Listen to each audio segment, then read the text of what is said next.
శాసనసభ వ్యవహారాల ఇంగిత జ్ఞానం లేని వ్యక్తి జగన్మోహన్ రెడ్డి. జగన్మోహన్ రెడ్డి ప్రజాస్వామ్యానికి విరుద్ధంగా మాట్లాడితే మతిస్థిమితం లేనట్టే. మీరు సభకు రండి, వచ్చి మీ నియోజకవర్గాల సమస్యల్ని చర్చించండి. ప్రతిపక్ష హోదా రావాలంటే ప్రజలు మీకు దానికి కావాల్సిన సంఖ్య ఇవ్వాలి. పర్సెంట్ పరంగా మీకు ప్రతిపక్ష హోదా రావాలంటే జర్మనీలో వస్తుంది తప్ప మన భారత రాజ్యాంగంలో కుదరదు. మీ స్వలాభం కోసం చూసుకుని అరాచకాలు చేసే మీకు మోసం గురించి మాట్లాడే అర్హత లేదు అని నాదెండ్ల మనోహర్ అన్నారు. నమస్కారం అండి.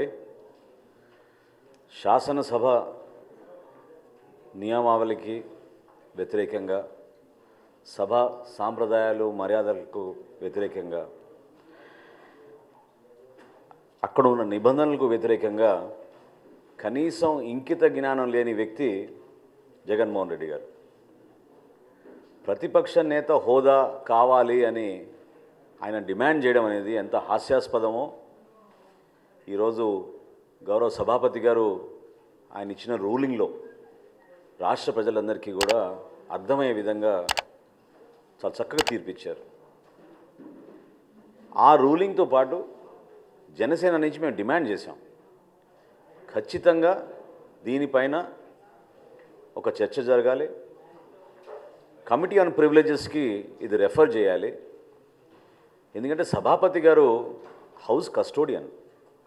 మాకు వచ్చే గౌరవం కానివ్వండి, మాకు వచ్చే మర్యాద కానివ్వండి, సభాపతి స్థానాన్ని గౌరవించుకుంటేనే సభ్యులందరూ కూడా అదే విధంగా వస్తుంది. కానీ జగన్మోహన్ రెడ్డి గారు ప్రజాస్వామ్య పద్ధతికి విరుద్ధంగా నోరు దొరికింది కదా అని ఇష్టం వచ్చినట్టు మాట్లాడుకుంటూ తనకున్న మాధ్యమాల ద్వారా ప్రజల్లో ఒక నెరేటివ్ తీసుకెళ్ళడానికి చేసిన ప్రయత్నాన్ని జనసేన పార్టీ నుంచి మేము ఖండిస్తున్నాం. ప్రత్యేకంగా ఈరోజు మా పార్టీ అధ్యక్షులు, రాష్ట్ర ఉప ముఖ్యమంత్రి పవన్ కళ్యాణ్ గారి గురించి ఆయన చేసిన విమర్శలు చాలా బాధ కలిగించినాయి. చేసే పరిస్థితిలో లేరు. ఎన్నికల్లో మన స్థానం ఏంటని నిర్ణయించేది మన ప్రజలు.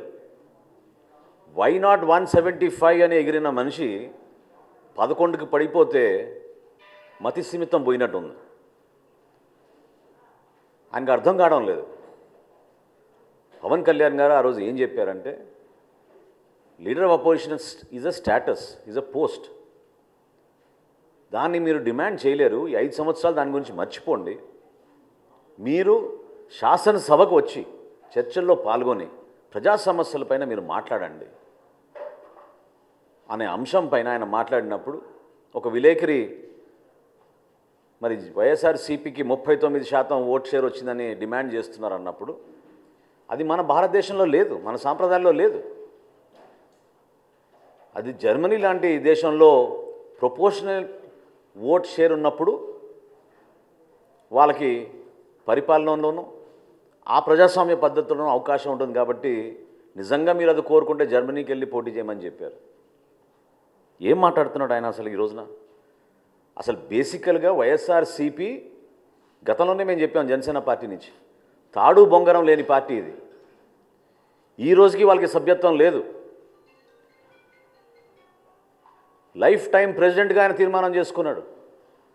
ఎల్లకాలం అతనే అధ్యక్షుడని ఒక సభ ఏర్పాటు చేసి వారి తల్లిని పక్క దించేసి ఇతను ప్రకటించుకున్నాడు.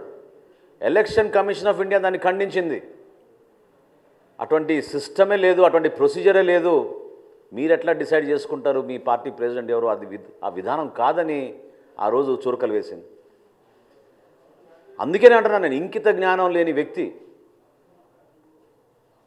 రూల్స్ పాటించని వ్యక్తి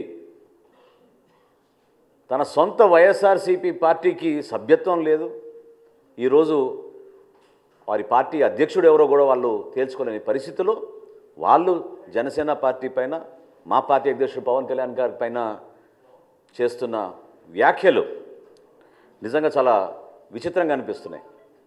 పవన్ కళ్యాణ్ గారు ఏనాడు కూడా ప్రతిపక్షంలో ఒకలా, ప్రభుత్వంలో ఒకలా వ్యవహరించే మనిషి కాదు. మీరందరూ గతంలో చూశారు కౌలు రైతులను ఏ విధంగా పవన్ కళ్యాణ్ గారు ఆదుకున్నారు.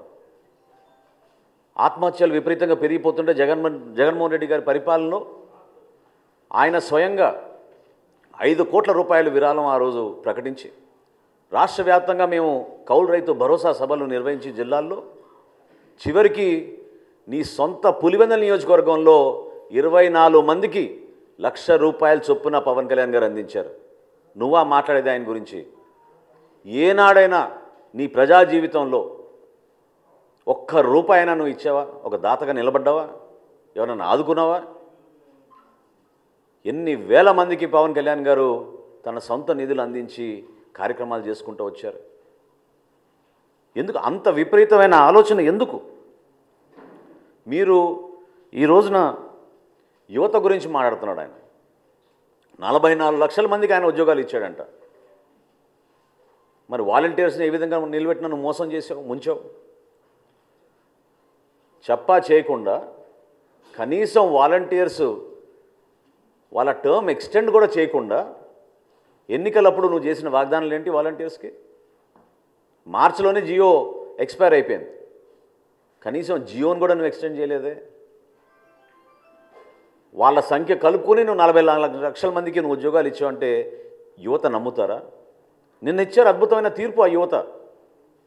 ఏ విధంగా పట్టభద్రులు ఊహించని విధంగా సుమారు 70% మెజారిటీ వచ్చేటట్టు, ఓటు బ్యాంక్ వచ్చేటట్టు, ఓట్ షేర్ వచ్చేటట్టు కూటమి ప్రభుత్వానికి అండగా నిలబడ్డారో మీరు అందరూ చూశారు.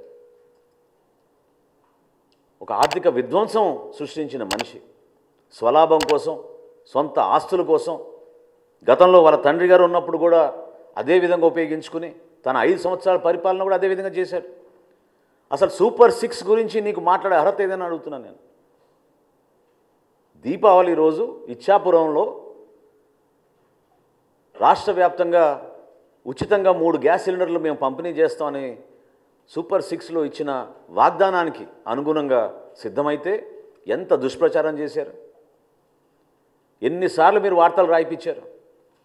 కావాలని ప్రజల్లో అలజడి సృష్టించారు దుర్మార్గంగా. కానీ ఈరోజు లెక్క ఏంటి?